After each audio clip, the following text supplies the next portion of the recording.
নমস্কার বন্ধুরা, সকাল সকাল রান্নাঘরে চলে এসেছি একটা ট্র্যাডিশনাল মিষ্টির রেসিপি নিয়ে। তো সেটা হলো ছোলার ডালের বরফি। তো ছোলার ডালের বরফি কেমনভাবে করি আমি দেখুন। এই যে ছোলার ডাল রয়েছে, ছোলার ডালটা ভালোভাবে ধুয়ে আমি রেখে দিয়েছি। আর লাগবে আমার 1 বাটির মতো নারকেল কোরানো আছে, চিনি আছে 1 বাটি, আর সাজানোর জন্য কয়েকটা কাজু আমি কেটে রেখে দিয়েছি, আর 2টো বড় এলাচ গুঁড়ো করে রেখেছি, আর লাগবে একটুখানি ঘি।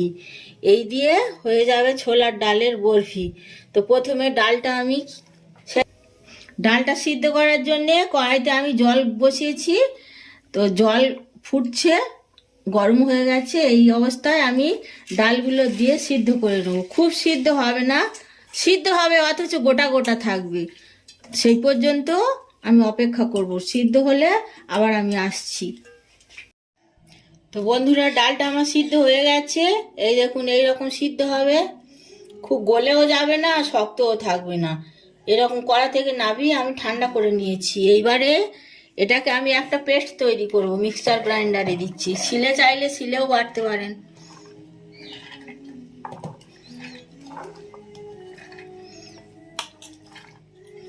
অনেকটা আছে, 2বার করে দিতে হয়।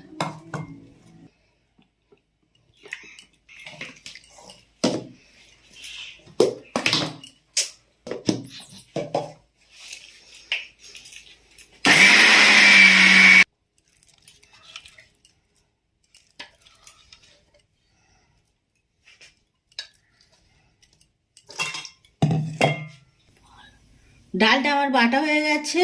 তো উনুনে আমি কড়াই বসিয়ে দিয়েছি, গ্যাসটা জ্বেলে দিয়েছি। কড়াইতে দিয়ে দিচ্ছি একটু ঘি।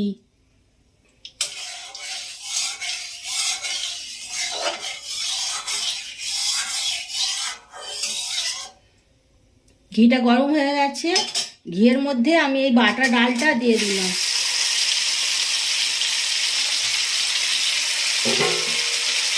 এর সঙ্গে দিয়ে দিচ্ছি কোরানো নারকেলটা, আর দিচ্ছি 1 বাটি চিনি।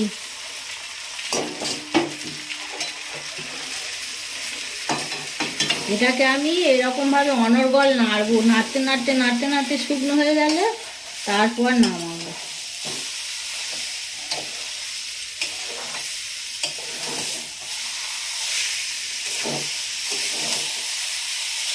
ক্রমাগত নাড়ছি, নাড়তে নাড়তে শুকনো হয়ে গেলে আবার দেখাচ্ছি নামাবার সময়।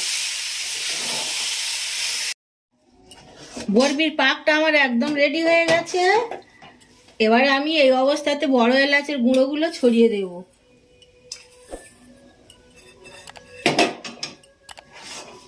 দিয়ে একটু নেড়ে আমি গ্যাসটা অফ করে দিচ্ছি।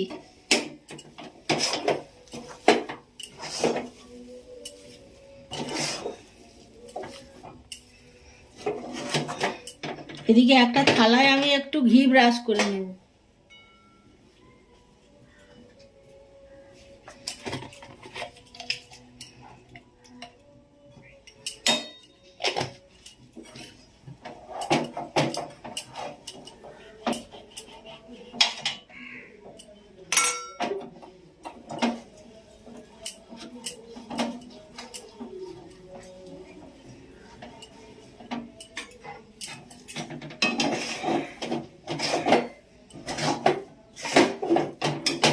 এবার এই মন্ডটা আমি থালায় ঢেলে দিয়ে ঠান্ডা করতে দিই।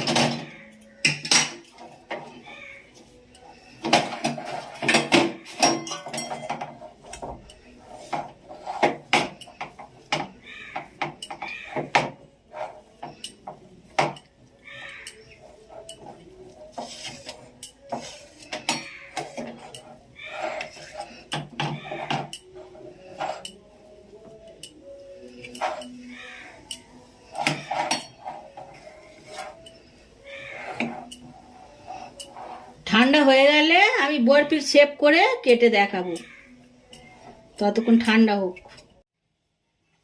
তো বন্ধুরা, ছোলার ডালের বরফি আমার একদম রেডি। ঠান্ডা করে আমি পিস করে কেটে নিয়েছি।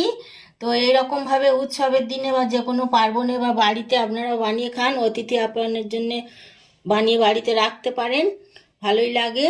তো ভালো লাগলে আমাকে কমেন্ট করে জানাবেন, আর আমার পাশে থাকবেন, লাইক করবেন, শেয়ার করবেন, আর চ্যানেলটাকে সাবস্ক্রাইব করবেন।